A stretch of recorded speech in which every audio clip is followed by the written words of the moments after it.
Welcome to Autism Knows No Borders. Discover what's possible when people impacted by autism inspire change and build community. Together with the Global Autism Project, here's your host, Rachel Harmon.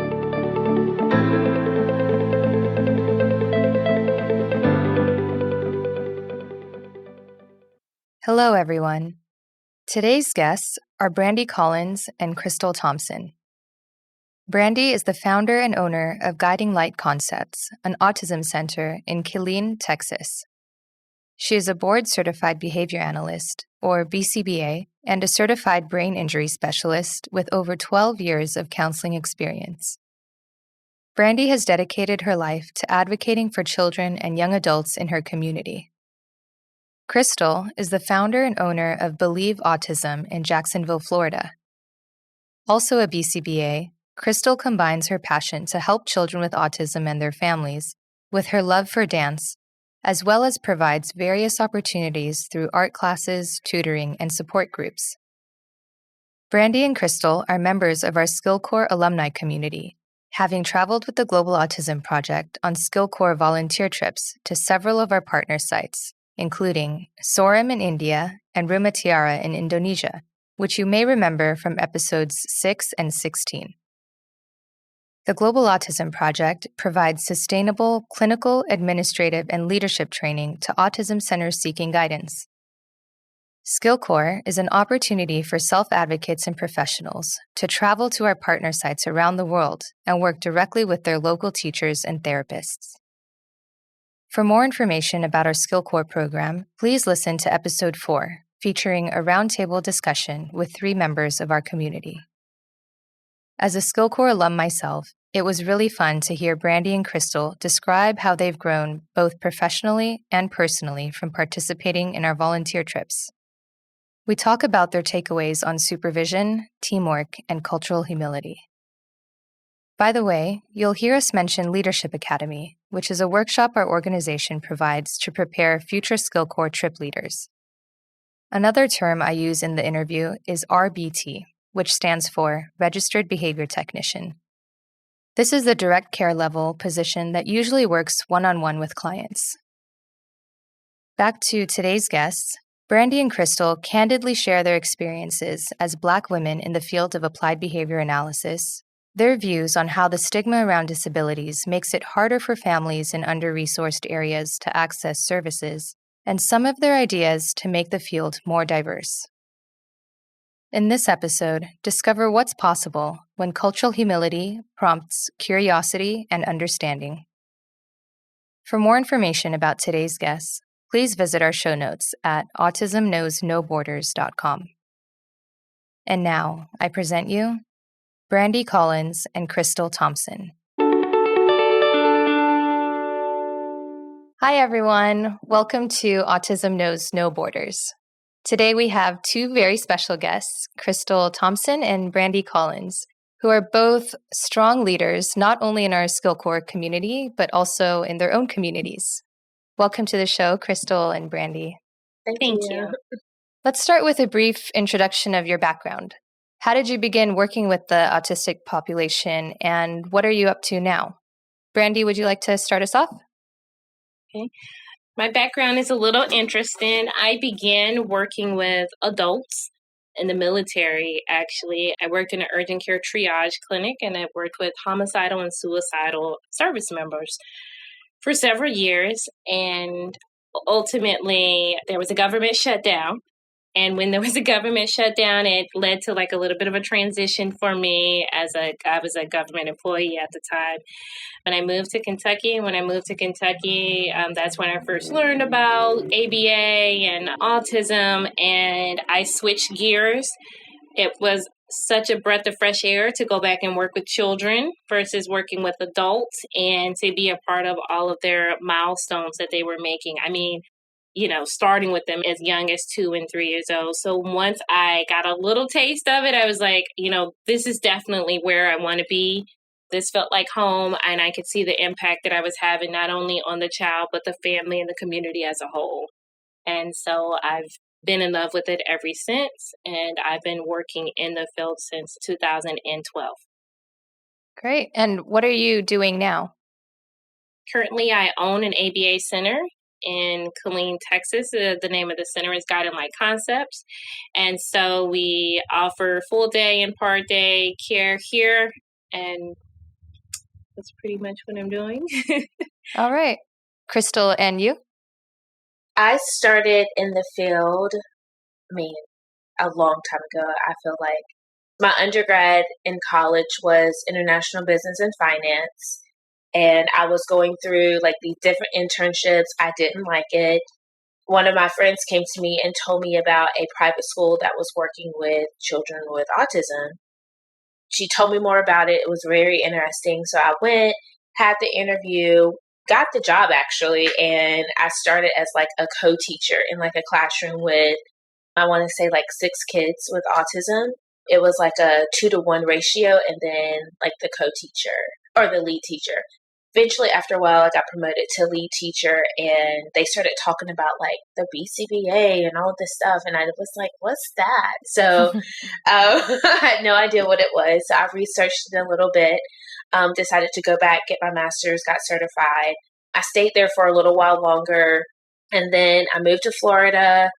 I'm still in the field. And then I was just like, I was working with a family, and they were saying, I want my kid to participate in like these different extracurricular activities, but they're not able to for whatever reason, whether they've gotten kicked out of a program or the director was just like, I don't know how to work with your child.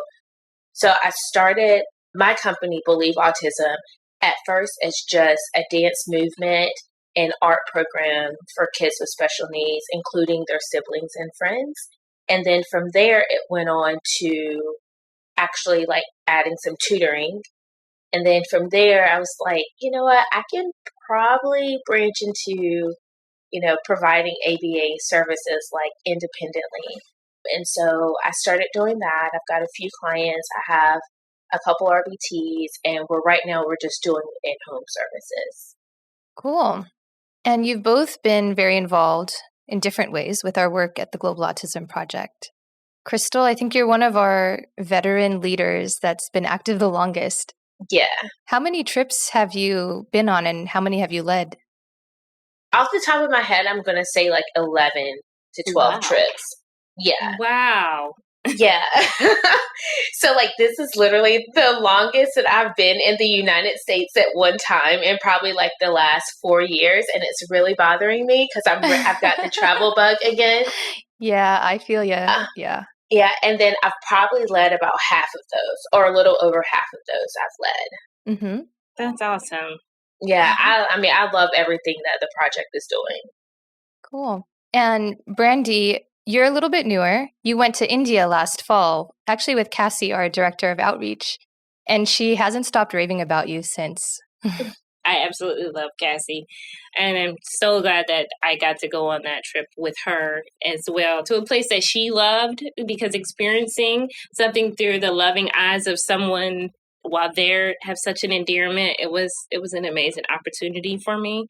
And so I was very glad that I got to go, as well as I was so excited by all of my experiences that I had, that after coming back, I decided to sponsor additional teams. And so I partnered because I want other people to experience all that Global Autism has to offer. I truly believe in everything that you guys are doing. Yeah, thank you for that sponsorship, by the way. And also, you attended the Big Leadership Academy last January. That's actually where we first met. Yes. That Leadership Academy was, first off, it was awesome. It came in at a perfect time. Just coming off the Christmas holidays, and it's like you got to get back into the gear of like professionalism and getting back to work. And it was just refreshing. It really, like, when you're about to begin the race that is the year, it was a great starting point.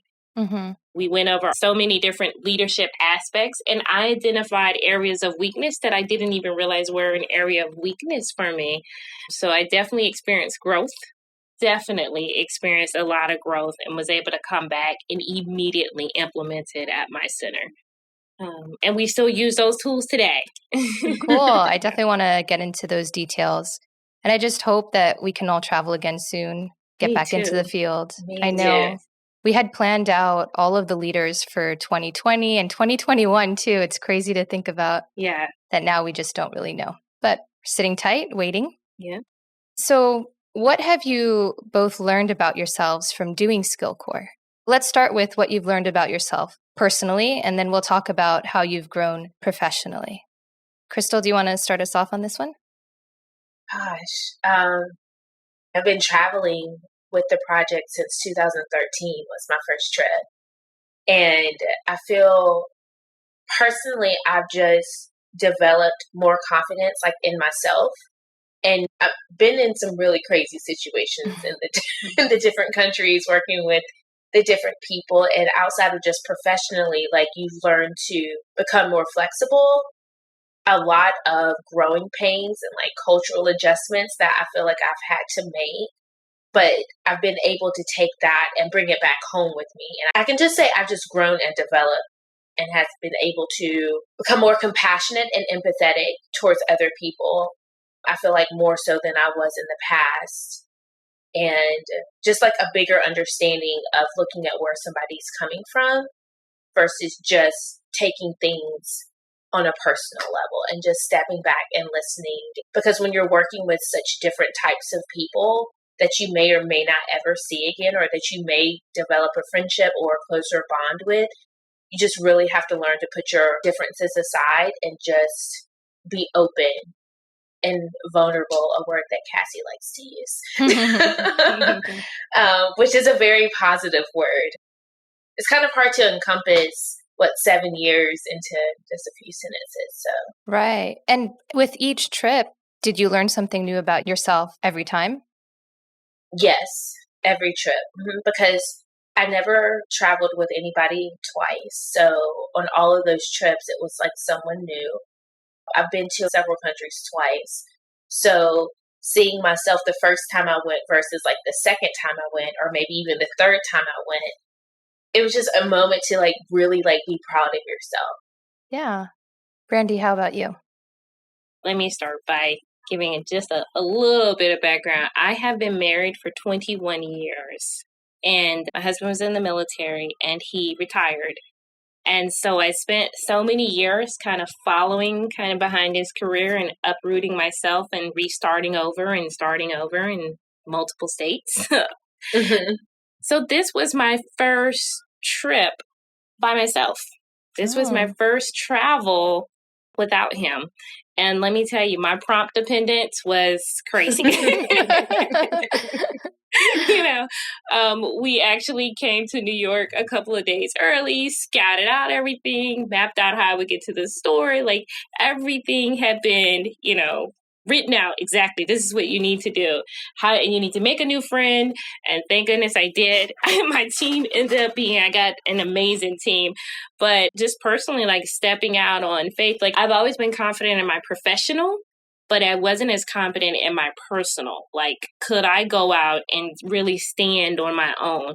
And to have this come right, so shortly after I just stepped out on my own and opened up my own business and those things where it's me and I need to lean on me and I need to learn more about me, that was really amazing. So just learning more cultural awareness. I didn't realize how little cultural awareness I had because of my ethnic backgrounds. I just assumed, hey, my family are from other countries, and so therefore I already know. I know what it's like to be. And then I realized I really didn't. And I wasn't used to going somewhere and me being a guest and making sure that I didn't offend or violate or step on a toe, how it is harder for people when they come over. So just being more awareness of how much harder you have to try when you're in something new was new for me. My communication skills, I feel like I was a great communicator, but we learned a lot through work being put on a team that was as diverse as it was. And that was the first time that I wasn't the leader of a team. Mm-hmm. So interesting. Yeah. That was like, whoa, I'm not leading. Okay, how does this work? So I jumped on it and just really seeing how you put puzzle pieces together and bring out everyone's strength and, when to lead and when to follow. That was huge for me.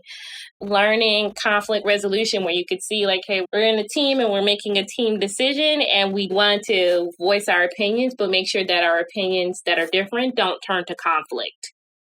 So how to really navigate like voicing our opinions and giving the background as to why we've made that opinion, like why professionally or personally, this is why I think it should be this way, and not seeing that through the lens of conflict, seeing that through the lens of growth.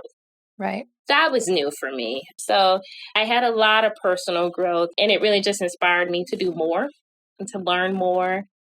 In India, we were in Chandigarh, the school, it had such a diverse levels, age groups and severity levels and things there, that it really prompted me to say, hey, I need to go back and finish this doctorate in developmental psychology. There's some information gap that I could go back, and if I knew that, how much more of an expert would I be? So professionally, it inspired me as well to go back, and so I am back in and trucking on along. Yeah. So many great things happened personally and professionally from my time with Global Autism. How have you applied the leadership skills that you've learned into your daily work? So, Crystal, I know you've led a lot of trips, but Brandy, you also just came back from Leadership Academy. Crystal, do you want to go first on this one? Yeah, sure. As far as like the leadership skills I've learned or I've taken from the trips, again, it just goes back to being able to work with different types of people and being flexible, listening to everyone, and coming up with a solution or a plan that's going to best fit the team, and not making anyone feel left out or like they're not being heard. I think that's really important, is to make sure that everybody feels like their voice and their opinion and how they feel is being taken into consideration, and really trying to find a common ground. Not everyone's going to be happy, unfortunately, but at least everyone can feel like, okay, Crystal heard me, and hopefully they can understand like the reason why certain decisions were made. I think that is one thing that I've definitely taken from the trips. I just think overall, I don't think a leader is someone that's going to like tell people what to do, but you work with the people that you're leading. And I've never been like a type of a bossy person or demanding things from other people, but I am a strong believer in letting people kind of grow and develop at their own pace, and then kind of giving like a little nudge and letting them know, helping them like also believe in themselves. Like, you can do this. You're a strong person. You're a great RBT. You're a great BCBA. As a parent, you're doing really well. So how can we get you to where you want to be? What are your goals? And what's the steps that we can take to get you to that point? Yeah. Brandy, do you have anything to add? So the Leadership Academy planted a seed in me that I didn't even know needed to be planted.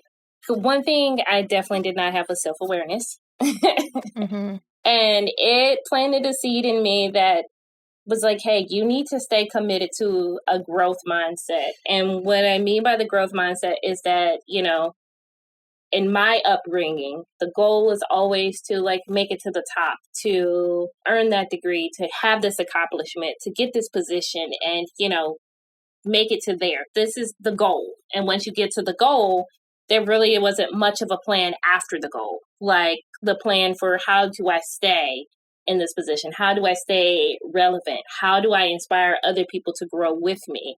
How do I make sure that growth is around me at all times, that even at times when I'm resisting growth, there's someone to say, hey, Brandy, grow up. We're going in this direction. Come with me in this direction. So really being able to be around people to say, hey, our strengths are so different, but I need your strength and you need my strength. And together, something really powerful is going to come out of this. And I would never know that I needed that strength if I didn't expose myself to people who had a different type of strength than me. So my biggest takeaway from the Leadership Academy was the growth mindset, and that a lot of people, when they're in the programs, you'll hear people, I want to become a BCBA, I want to become a BCBA, but they don't really have the why, the why and the understanding that once you become a BCBA, you also have to continue to grow. You have to learn how to be a supervisor. You have to learn how to do parent training. You have to learn how to motivate people. You have to learn how to be human resources. You have to learn how to be billing and coding. You have to learn how to be marketing. Right. It's so many jobs. Like at the title of when you become a BCBA, you're actually expected to wear 10 hats. And all of those hats aren't going to be a good hat for you, you know? And so you need to delegate. So if you don't have delegation skills and you don't have self-awareness to know where your strengths or your weaknesses are, that's going to be the hill you're going to die on. You might die on your marketing. You might die on your communication skills. When if I already know that that's a weakness, I could delegate someone else to take care of my marketing and those things for me. And I make sure that I'm supporting that person so that we have a mutually beneficial relationship. So really, what I've taken away from that leadership academy and what I immediately came back and put into Guiding Light Concepts has come to fruition in ways I could have never dreamed of. And it came to fruition not just for me, for the people that are around me. You know, I'm constantly having people saying, hey, Brandy, I never would have thought of going in that direction until you mentioned this and you kind of planted that seed. So from the seeds that were planted and watered in me, I have gone to plant and water in others. And I'm just excited about all that's continuing to happen around me, even in this pandemic, which is surprising. Yeah, and you're both business owners, so it's interesting to hear your different perspectives. Actually, Crystal, your company just had its 6-year anniversary. Oh, yay. So congratulations on Congratulations. that. Thank you. Yay. Thank you. Yeah. Totally excited about that. That's amazing. Thank you. Yeah. What have you learned about cultural humility from doing SkillCorps, and how has this influenced your work now? So the very first SkillCorps trip that I went on way back in 2013, it feels like forever ago. One thing I loved is that we did a cultural sensitivity workshop. And one thing that I remember it said was that we think of culture as just where someone, like the country that they're from. But one thing that I took from this workshop is that when you walk into someone's home, that's also their culture. Mm-hmm. And so it's also being sensitive and understanding where they're coming from and building a rapport, not just with the kid. You don't just pair with the kid, but you also pair and build a rapport with the entire family, whoever's under that roof. So each time that I've met a new family or have a new dance class or an art class or something, I always look at where those people are coming from and adjust, not necessarily myself, but sometimes you have to adjust your approach. And for an example, there was one family I was working with a while back, and the cutest, sweetest little boy, the family was Dominican. And every single day I walked into their house, she was trying to give me food. She was like, here, I know you work all day and you're driving around, you're not able to stop. So here. And, there's a thing where we don't accept gifts or certain things. Right. And so the first few times I accepted because I realized this is part of her saying thank you and welcoming into her home. And then after that, it was just kind of like, oh, it's fine. I'm good. I ate. But I wanted to not cut off her way of reaching out to me from the very beginning and just saying, no, I can't accept that, because I just felt like I didn't know how they were going to take it, as if I was trying to put a wall up. And obviously you're going to be professional, but on some level, your goal is to develop a good working relationship with your families that you're with. And part of that is being flexible and being able to understand someone culturally. It's not always like that in every house I go into. So it's kind of like the first few times you're just kind of filling them out and seeing how they run things and how they do things and the parent dynamics. It's so many things that go into this field in stepping to someone's home or even someone stepping into a clinic space. Yeah. Brandy? For me, where I'm located right now is by a military base. It's one of the largest Army bases. It's in Fort Hood, Texas. And so we have a very, very diverse population here. And so we are constantly in a position where we're working with families where English is not their first and or second language. We've gotten a wide, variety of kids who have spent many of their years in a different country and now come here, as well as just got an autism diagnosis. So a double thing. They are learning as much about the United States as we are trying to learn from their culture. And then they're trying to learn about the autism culture, because within the last year or so, I realized, hey, there's a culture within the autism community of like what's acceptable and what's unacceptable, these social norms that are, is the puzzle piece a good thing to use today? Or this is, there's constant ways, so many ways to step on toes, even within our own community. So I make sure that when I bring a new client on, because we are center-based, we do a few interviews before we accept a client to learn more about the families. And I do at least 2 with the parents to kind of get to know them, to learn more about their background, to really delve into what is their goal, what would they like their outcome for care to be, so that I can really make sure that we're on the same page, we're on the same understanding of what it is that I will attempt to deliver, and that everyone is flexible in what their ultimate goals are. So as far as the cultural community, I taking the time to actually know the family, to make sure that we have enough background information before we accept their child in, I think gives us a better opportunity to make sure that we don't step on toes or do anything inadvertently. And we build that rapport with them, because we are center-based, the children are left here. They're either here for 4-hour days or 7-hour days. So, you have that one window to kind of meet with the families, and it's very easy to make a mistake. So I do think that it's really important to delve into developing those rapports. Yeah. And using our number one tool that we've learned from SkillCorps, which is the Socratic approach. Yes. Right? Like if you're Yes. ever in doubt, just ask a question. If you don't know how they want to be referred to as a person, just ask them how they feel about it. Yes. This might be a good segue to talk about race issues. What are your experiences being a Black woman in this field? So I will tell you, for me, my experience of being a Black woman in this field, it's been very interesting. It's been complex.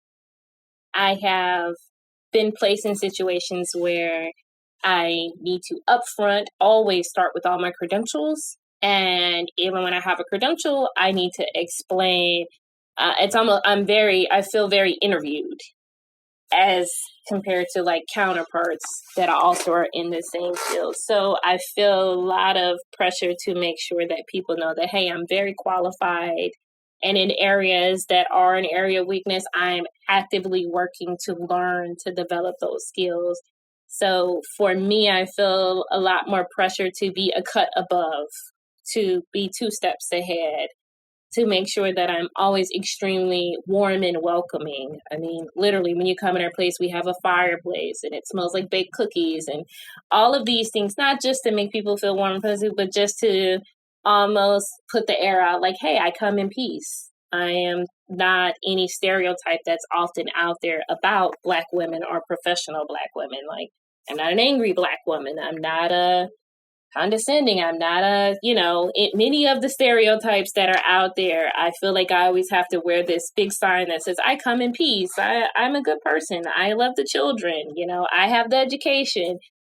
And that makes it a little harder, because then you can't have a bad day, or you can't have someone says something and I give a quick response. I always need to be very measured in my response. I need to be very measured in my tone. I need to proofread my emails more times than other people do, just to make sure that there is literally no emotion in the email. And then now I'm to the point where like, oh, maybe it sounds so emotionless, you need to go back and put a little. So it's very balancing act of constantly feeling the need to prove the worthiness to be in the room that I'm in. And then constantly making sure that when I'm in the room, that people knows that I'm in the room as an individual. I'm not in the room representing a race, because I may have a human moment, and I would hate for my human moment to be the representative of the race or representative of other African American women in this field. How does that feel for you? Oh, that feels very pressured. overwhelming. I'm sure that that's led to a lot of my gastro, where my stomach is, constantly in knots, and I need to think or double think before I speak, because, I definitely feel the pressure that someone's waiting for that gotcha moment, that gotcha moment. Mm-hmm. And as we can see, we live in, as present times right now, we're living in such a counsel culture where oh, she did it. Counselor, find her job. Tell everybody we're done. And, I don't want to be done.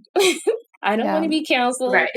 I don't want, I want to be able to talk, and I want to be able to say, hey, such and such happened, and this is my view on it, and those things. And I feel muzzled in a large sense. I feel very muzzled, or I feel like I need to be discreet in my support of endeavors, just to make sure that it doesn't ruffle any type of feathers. So it is very pressured. Yeah. Thank you for sharing that. Mm-hmm. Crystal, what are your experiences being a Black woman in this field? So the last couple of days, I've been trying to figure out if I know any other Black women BCBAs in Jacksonville, Florida. And I'm going through my Rolodex of people, and I'm just like, wow, there's not a lot of us. One, there's not a lot of us in the field. I just recently found a group on LinkedIn. Hopefully I don't butcher their name, but it's Black Behavior Analyst or something like that. Baba, yes. Yeah. And actually tomorrow, July 1st, is their membership. Yes. When their membership. So I have it on my calendar to jump on that, just because I want to feel a sense of community. Because one, being a small business owner here in Jacksonville, Florida, and then having just a few, just a couple employees, and then we're doing in-home. So it's not like we've got that space to go to and really connect with each other. You kind of feel very separated from the people that you're working with, because you're either in a car, you're at the house, you're then jumping over here. And it's just, I don't really have always that sense of community. And then going to people's homes, there's been times that have crossed my head, or thoughts that have crossed my head, are they going to see me as a behavior analyst, or are they going to see me as a Black woman walking into their house? Obviously they're going to see me as a Black woman, but what are they going to take away from our conversation? And, Brandy, I can attest to feeling you do have to have everything in order. Sometimes when you walk, I make sure my intake documents are completely together. It's just, I feel like I have to you do always want to put your best foot forward in any situation, but it's like she said, you kind of have to be well ahead of everyone else in order to feel that acceptance. One story I went to a family. It was my first time going to their house. The address was really weird, and I wasn't sure exactly where I was going. And I went a little further past their house. Their house was off in the distance. Some trees were in front, so I couldn't see it because I wasn't familiar with the area. And I get to the house that's next to theirs, and I asked them, I'm looking for this. And they were very what are you doing on my property? What are you doing here? I'm I'm so sorry. This is the address that I'm looking for. And they're like, didn't you see the no trespassing signs? And I said, I apologize. This is the number that I'm looking for. Can you tell me how to get there? And they're like, just back up and go to the next house. And so when I pulled out of their driveway, I saw it because, like I said, it was way back in the cut. So a few weeks later, maybe a month or so later, after my client's mom and I started to develop a good relationship, she told me that the neighbor came over there and was like, there was this Black girl that drove up into our driveway. And it was just the things, I'm not going to repeat the things that she said that they said, but it did not make me feel good. Where it was just a simple, I was like, I'm so sorry that they even had to say anything to you. I was looking for your house. I couldn't find it. She's like, I know our house is really hard to find when you're coming here for the first time. And so it's kind of when I'm going to these houses, I don't want to feel like I have to. Sometimes I feel like I need to say, Hi, my name is Crystal Thompson.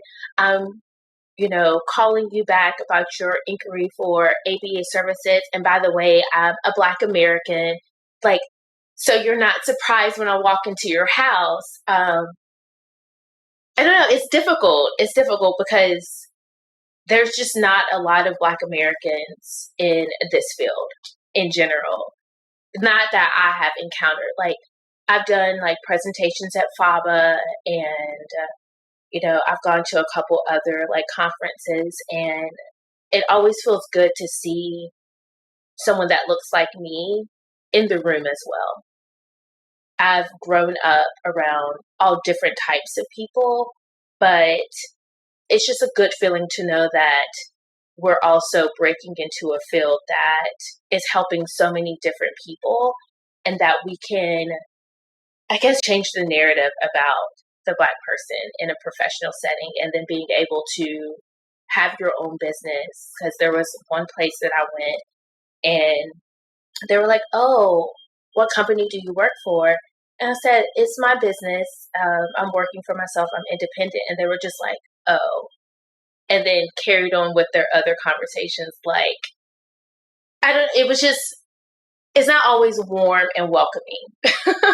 I'll put it that way. But then there are instances where I feel like my skin color and that part of me, obviously it's noticed, but it doesn't play a factor into where I'm at. And I heard something a while ago that says every table that you're sitting at, that there's a seat for you there. So this is the table that I'm at, and this is the seat that I'm taking. And yeah. Yeah. That's amazing. I was just going to add, Crystal, that one of the very first things that my husband, and I like literally I cried about this. It's just a fold out table. It's really nothing fancy. But to me, it was the most precious gift that he's given me, with the exception of our children. But he bought me a table. We were going to be doing a lot of vendor events when we first opened. And when he gave me the table, he said, "I bought you this table, my love, because I don't ever want you asking for a seat at someone else's table. When you show up, Miss Collins, you're going to show up with your own table. And I want people to come to your table." I was like, waterworks. That's so sweet. Yeah. So I pull that little table out where it's a folding table. It's like $20, but I love that little table. Everywhere. It's the meaning behind the table. It was, yeah. Right? Yeah. So when I open it, it means something huge to me. Yeah. Mm-hmm. Crystal, I know you just shared a couple stories, but have you ever felt discriminated against in the workplace, either overtly or covertly, whether with colleagues that you work with or directly from the families? I'm going to say no. The few places that I have worked before I started my business, everyone was extremely welcoming. There wasn't ever a situation where, as far as like work or directly with my clients, where I felt any type of tension, I guess I could say, between anyone. It's just, like I said, it's just been within like the last like few years where I just noticed a little bit more things, because now I'm in like a different role. Before I was, yes, a BCBA working for another company, but now I'm a BCBA clinical director, all the hats of my own company. And I think I'm just more aware of different possible situations, and just being able to prepare myself professionally, personally, and emotionally for anything that may or may not come my way. Like I said, the only big issue that I had was that time where I went to the wrong house, and then at this other location where you almost kind of expect when you say, "Oh yeah, I have my own business." "Oh, well, what is it? What do you do? What's the name of it?" And it was just kind of an "oh," and turned and walked away. And even at this same location, it's not I don't want to throw out the race card at all, but it's sometimes feels like me and some of the other people, there's just nothing to talk about. It just feels like, and it's, I don't know if it's coming from me, as something that I'm putting off, like already having my guard up. So it's kind of like you have to examine yourself and like dig deep and feel like, is there anything in me that could be coming off that way? Or is it just simply like you're stepping into our culture, what we already have happening, and we're just gonna let you stay on the outside. So it's a hard feeling to explain, but it's definitely I can't say it's uncomfortable. It's just something that it's another thing to be aware of that is borderline exhausting some days. Brandy, how about you? So I have a little twist on this. My first major encounter that like really affected me, and it was the first time, but it has happened several times since then, where I know for a fact that there was discrimination against me. It actually came from my own community. Mm. I tend to get it a lot more from my own community, which is interesting in itself. And that just has so much more deeper issues that come apart with that. But yes, where the family, they had another, BCBA that was working with them, and she was getting ready to move. They were military as well. So they call that a PCS, a permanent change of station. So they were moving to another state. I was coming on board to work with, and I was going to take over the client. It made sense. I lived really close by. This was an in-home company.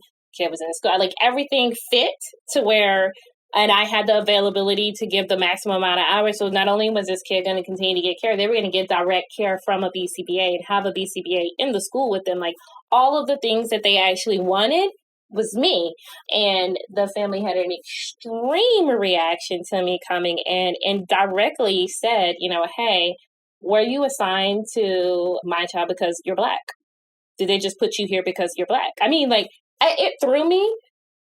The company already sent like biographies and those things. So they already kind of knew who I was, what my background was. The parent was like, hey, I want to personally meet. This was in Virginia at the time. I want to personally meet them. And so I had to go drive to one of the parents' jobs, which was like an hour away, basically to be interviewed. And I thought I was going in for something receptive. I had no idea that they had an emotional attachment to the person that was before, and that they had not been informed that this was just regular life. People were moving away and I was coming in. There was no affront.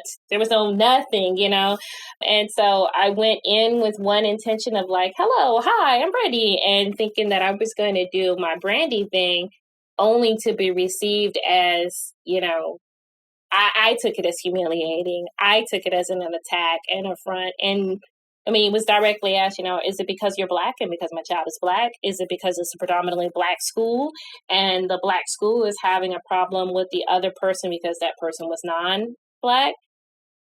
If there was issues at the school, I knew nothing about that. And instead of me getting a fresh start as I was coming in, I came in eating to like kind of, again, say, hey, I come in peace. I mean no harm. I'm a BCBA. I love children, and I will give your child my all. Like, give me a chance to work with your kid.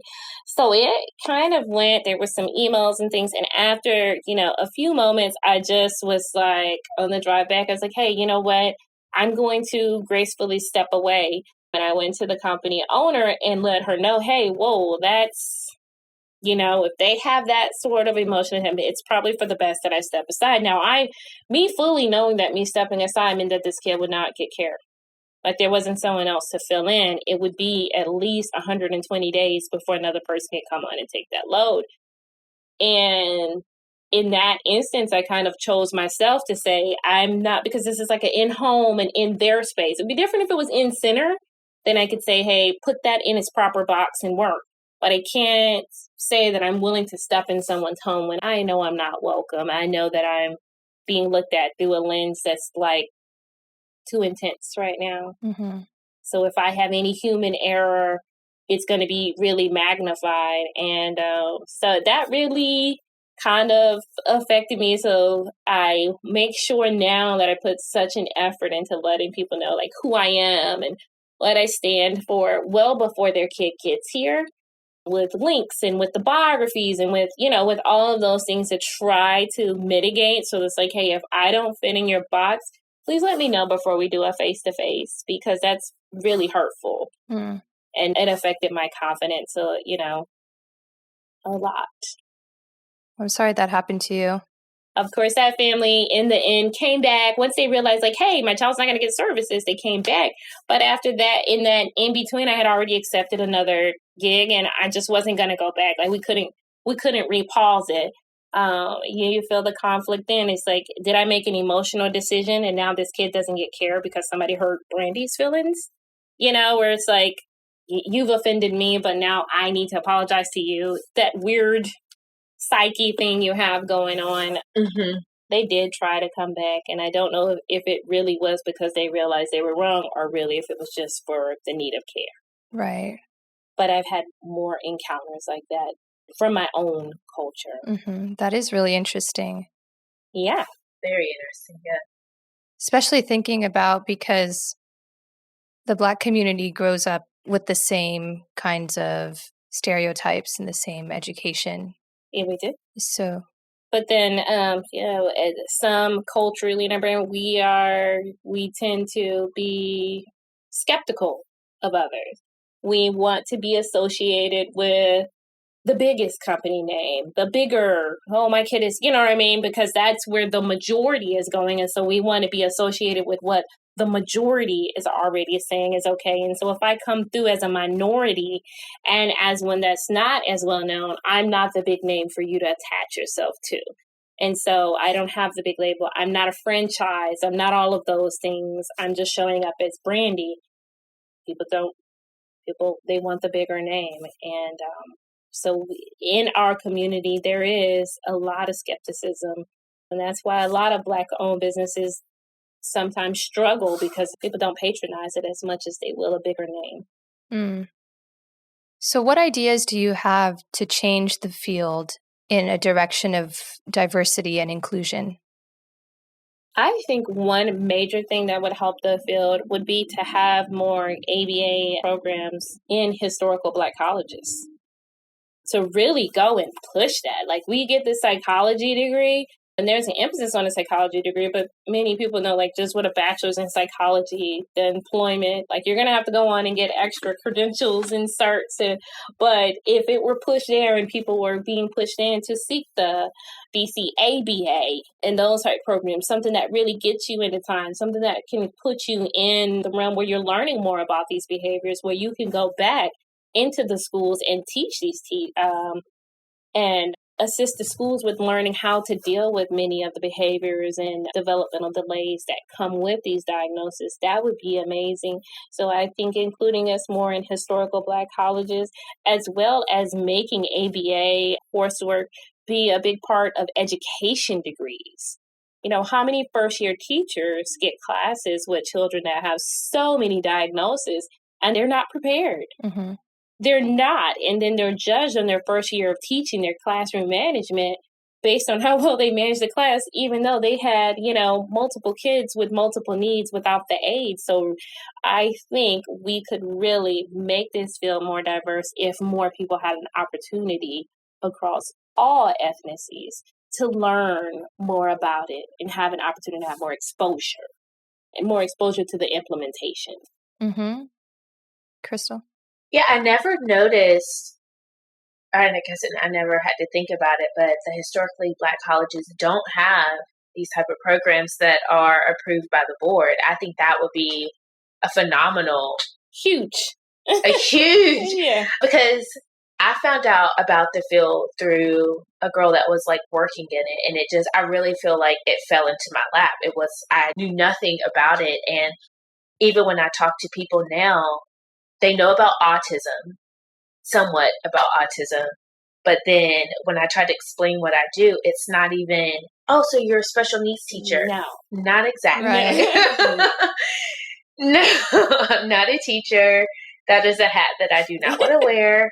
God bless them. They are doing a beautiful job, but there's just not a lot of awareness about what we do. And then when there is, it's bits and pieces pulled from maybe an article that was scanned or a YouTube video that was watched or, a post that somebody made on social media. So I just think just as a whole in a field, just getting out the appropriate information to people, not only about autism, what it is, what it looks like, but, ABA, what it is, what we do exactly, I think that's a huge thing. And like you were saying about the teachers, their first year or however many years, they really don't have a course that, or they may take like one course on, special needs, and it encompasses all of them and not something like that's very specific.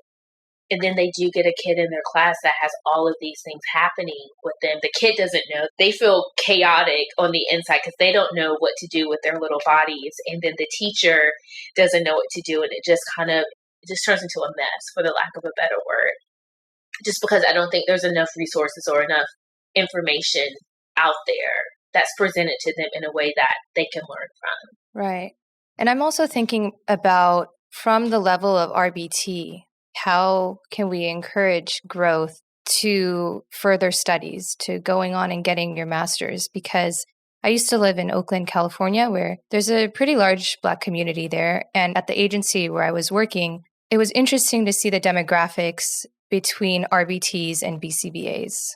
A lot of the RBTs were minorities, some Black, some Hispanic, even some Southeast Asian.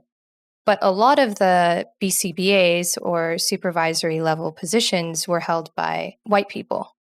When I would talk to some of the RBTs that I worked with, and I would try to encourage them to go for it, yeah, you can do it. I went to school and I worked at the same time, and I know it's hard, but there are other factors involved just with socioeconomic status. And if they were to go and get their master's, a lot of people can't afford to just live off of a part-time salary. Do you have any thoughts about that? For me, and as it stands with Guiding Light Concepts, I went back and I got my graduate certification through Capella University. And what I've done here, we have just under 20 employees here. And I was able to partner with Capella University. And so through my partnership with them, the staff that works here, which more than 50% of my staff is currently working towards BCBA or BCABA hours. So we really, really push it here. We try to get them in their courses together so they have a study partner, a study group, and we really cheerlead each other on. The partnership has allowed them to get the 10% discount on their courses, and many of their application fees and things like that were waived. So I really have gone out to try to find ways to see what were some of the barriers that were preventing them from going further. And once they let me know what the barriers are, we've looked up different scholarship opportunities that are here. A lot of my staff, their parents are retired military and they've retired here, so they qualify for like the Hazelwood Act and those things. So just keeping my ear to the ground with other universities and things that's around here so that I stay in the know about scholarships, so I can say, hey, here's this opportunity for you. I will tell you that Capella University right now is offering a lot of free undergraduate courses. They're absolutely free that people can register, but that will count those credits. You just need to sign up for the classes, and you have, I think, you have 4 months to complete those classes. But those credits will transfer towards a bachelor's or a master's with their university. And so just staying in the loop, continuing. Because at first, Capella was like, no, ma'am, you do not have 500 employees. You will not be a partner. They were like, oh, you want to be a partner? Goodbye. And so come back. And I came back. And then I came back again. I kind of fell back some. And one of my employees called. And anyways, it spurred this conversation with them. And now we have the partnership. And so being able to say, hey, I have a room full of people who not only work for me, they're striving to get to where I am. So when I'm talking to them as their leader, I can say, hey, when you get in this position, you will understand this right up. When you get in this position, you will understand why that parent communication form really wasn't a good look. Like you'll go back because it'll be a look for you, not a look for Brandy. So inspiring them to see things not just through the Guiding Light Concept lens or through the Brandy lens of the, hey, this is going to be me one day lens. Yeah, that's super cool. Yeah, that's awesome. I'm also a Capella graduate. I did my master's program with them. So I'm happy to hear that they're giving back. Yay, I love Capella. Yes, they are giving back. Yeah. Thinking about autism awareness in the community, is there a stigma around having a disability within the Black community? I would definitely say, from my perspective, I'm just guessing, Crystal, but I'm assuming I'm a little bit older than you. I would definitely say yes, there is definitely a stigma around it in the Black community. We tend to want to think that a lot of, especially things that relate to behaviors and behavior management and emotional regulation, that those are things that can be disciplined. Like you can discipline the autism out of a kid. And then we also have religion. Spirituality has a great emphasis in our community so that we could pray the autism out of a child. So with the combination of the prayer and the disciplining it out, a lot of times the needs go lacking and we don't go to the professionals that we need to, because in order to go to professionals, you might have to seek counseling. And a lot of people would rather refer to religion for their counseling. And so, there's that conflict of psychology versus going to my pastor, when maybe what we're talking about is a little out of your pastor's scope and your child. So there's gaps. So when we should be pushing that early intervention, we're not pushing that early intervention, we're disciplining and praying it out. And so now when we've reached the age where we cannot say that, oh, they're just little, we've reached the ages of 8 and 9, we're trying to go back and mitigate behaviors that a kid has served them well for 8 to 9 years. And that makes it so much more difficult. Versus in other communities, they're looking for the signs and they don't care if it's 2 years old. They go and get what they need to get for their child right then. And they still go to church and they still discipline their kids. They think you can do all three. So I would say from my experience and my view, my vantage point, that yes, there is a stigma. And yes, it does hinder the effectiveness of care, because it's hard to go back and undo many years of behaviors that have served the child well. Right. I think in addition to there being a stigma, I just think that there's a lack of information. And so because of the lack of information, then there's a lack of resources. And because of the lack of resources, then people tend to fall back on, well, my kid's just bad, or, they just need to be disciplined or be on punishment, or I'm going to take these things. And I think the reality is that there needs to be just an open forum about what is autism, what are these different autism spectrum disorders, what they look like, and how do we move forward once we know, that my child has this diagnosis, or I'm concerned, or just simply giving a family information about the developmental milestones or the top 10 signs that your child may have, an autism spectrum disorder. I just think that more information needs to be filtered, more solid, good information needs to be filtered into the Black communities and other communities outside of the white areas.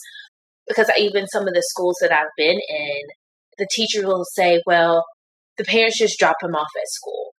I can't get in touch with the mom, or I can't get in touch with the dad. And it's just like, where's the communication being lost? And how can I, as a leader in the ABA community in my area, what can I do to help bridge that gap between, okay, clearly there's something going on with my kid. I don't know what to do. I have to go to work. I'm just going to send them to school. And then the teachers sometimes, in my experience, is some of the teachers, how do I say this? Kind of push that kid off to the side because, well, when I send him home, they're not going to do anything with him anyway. Well, what can we do to help that situation? Don't go in there, you need to do this, you need to do that. Find out where they're coming from. Find out what information that they do have. And as the teacher, as the BCBA, as the RUT, as the BCABA, whomever, how can you then help them, like I said earlier, get to a place where their household is manageable? Because we never know what's going on when they get home, the stress level. We don't know these things. And so I think it goes back to what I was saying before about being compassionate and empathetic to where someone is, and then helping them get to where it's a manageable place for them, and then a place for growth. I just think that information is being lost and not being filtered out like it should be. Well, there is a problem of the diagnostic tools and the majority of research being designed for white males. So I'm an avid reader. My mom is a librarian, so I'm definitely an avid reader. And There's a very famous book called Even the Rat Was White. I don't know if you guys would be able to see that, but it was written by Robert Guthrie. It's an amazing read, so much that it's been written years ago and it still continues to sell out. So it's kind of hard to get copies of it. But it goes back to the historical view of psychology and how many of the theories across all the many domains of psychology, the many specializations within psychology, and the viewpoints of African Americans during that time. And so the vantage point to where African Americans weren't even seen as humans, or, many testing tools that were used to say that we don't experience pain, that we don't understand trauma, that we don't have separation anxiety, those things that have manifested generationally due to slavery and many discriminational practices that we have experienced, it has minimized. So a lot of the psychology theories minimize the experiences that we have and how they manifest, how they affect us behaviorally, emotionally, mentally. And so now that we have these diagnostic tools, they don't meet us where we are. They're not from the perspective, which is our perspective. And so then once the data is analyzed, it's analyzing another person, not the child that's actually there, because the measuring stick is not correct, Mm-hmm. So that's when you get into that validity, which is a big thing in the ABA. Yeah. So for us, there really isn't a tool that, like, where the testing was done, whether you're using ABLES or VB-MAP or you're using Essentials for Living. Some of the things that they're teaching in Essentials for Living are AFLs. They assume that you have things in your house that a lot of people don't have. Mm-hmm. Right. They're working on skill development for everybody doesn't have a dishwasher. Everybody doesn't have, there's a lot of assumptions that are in there. Just like, hey, maybe, I'd like to pull some goals from them, but based on this client's socioeconomic status, these goals won't actually fit. Now I have to go in and I have to tweak them in a way that meets the child's need, but doesn't insult the family as well. Right. So someone should create that. Crystal, you and I, we need to jump on that. It's the market. Pioneer it. I am all about it. I am 100% all about it. So from the point of diagnosis, let's say the family does get some information about autism. How accessible are services for Black families? Thinking like schools in underserved areas might not have the appropriate resources to help kids. They're very minimal. They're very minimal in my state. Right. Because even in our state, you can only get the diagnosis through a developmental psychologist.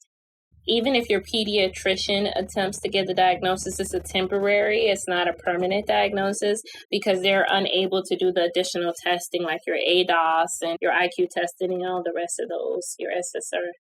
So it's difficult for them because they can't even get to the diagnostician. That person is booked up. That is a field that's just not a lot of people in. So, and then a lot of those specialties only accept insurance. They're not private pay. And if they were private pay, their rate would be a lot per test that's needed, because there's so many tests needed to confirm an autism diagnosis. Between 5 to 7 different diagnostic tools outside of just the interview process. So the time to get all those tests done is 3 to 4 hours. The time that needs to be done. Is there one in your local area? So it's not readily available for the child to even initially get the diagnosis, which would afford them the opportunity for the care that comes along with it, like the IEPs and 504s that come with it. Assuming that it's even the right diagnosis, right? That Yes. It's not just called oppositional defiance or something. Yes. Right. Looking at the person's skin color and just assuming behaviors because of that. Right.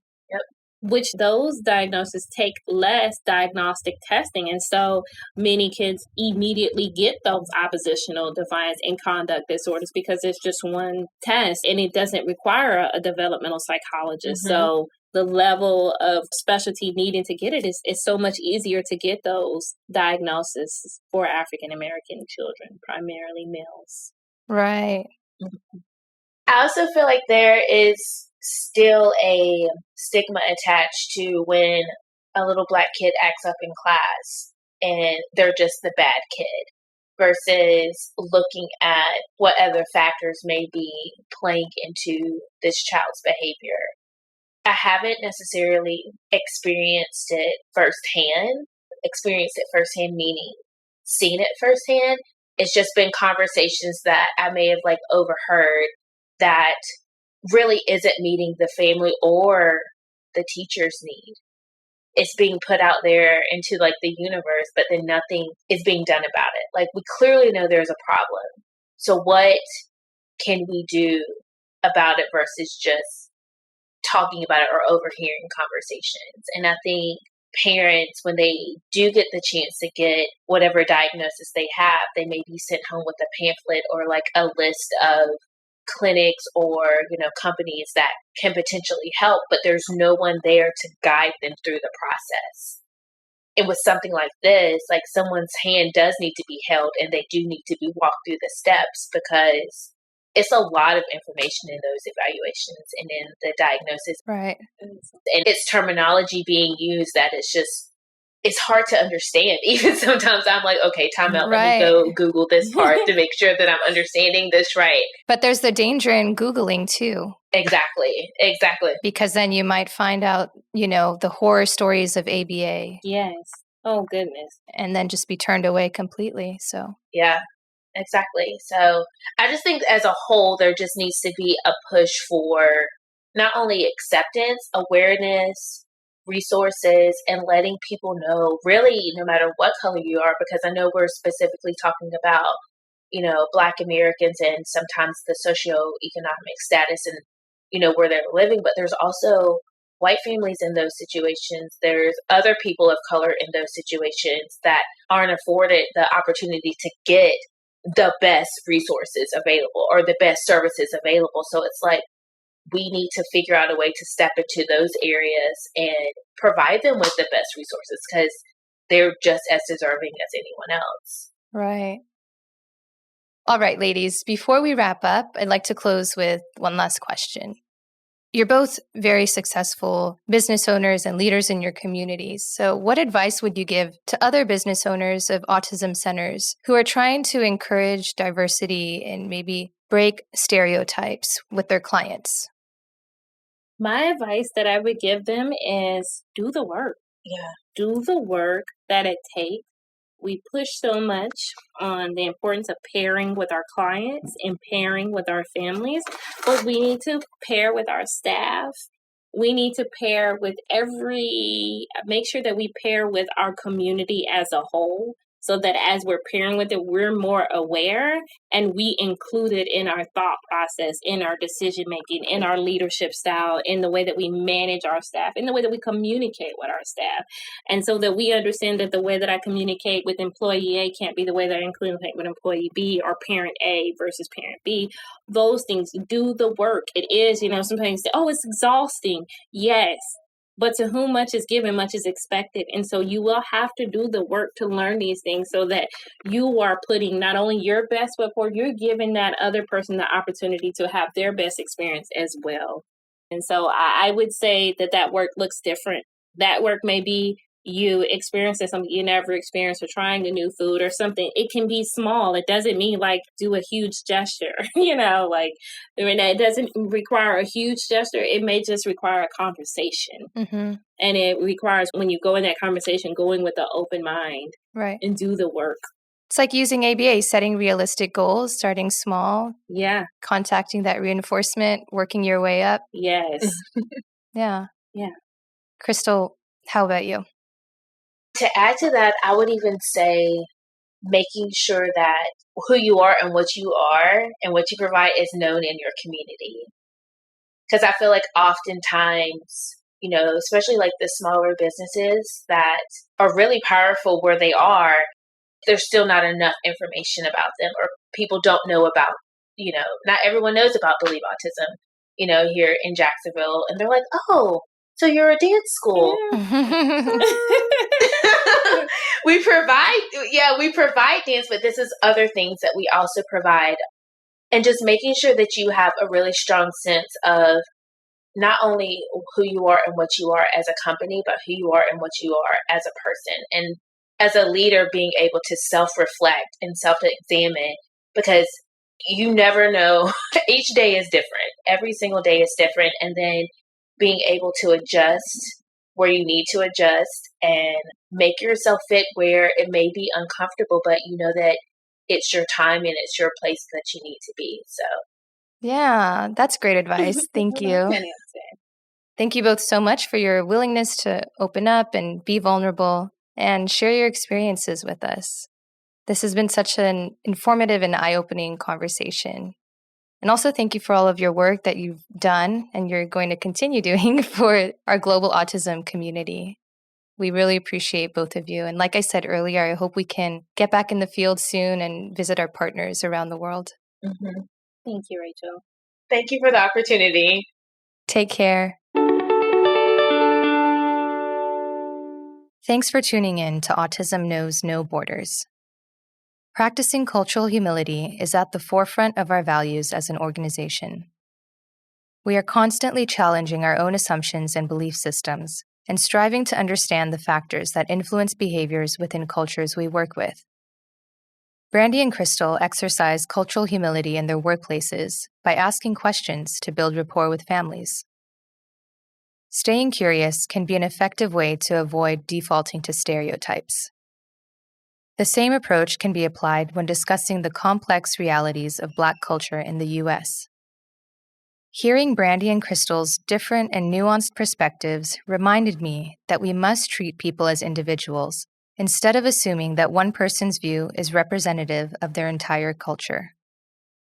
Some of the responses were counterintuitive to what might sometimes be expected. For example, Brandy has often felt discriminated against by members of her own community, and Crystal has had to second-guess her own feelings of disconnection when stepping into other people's spaces.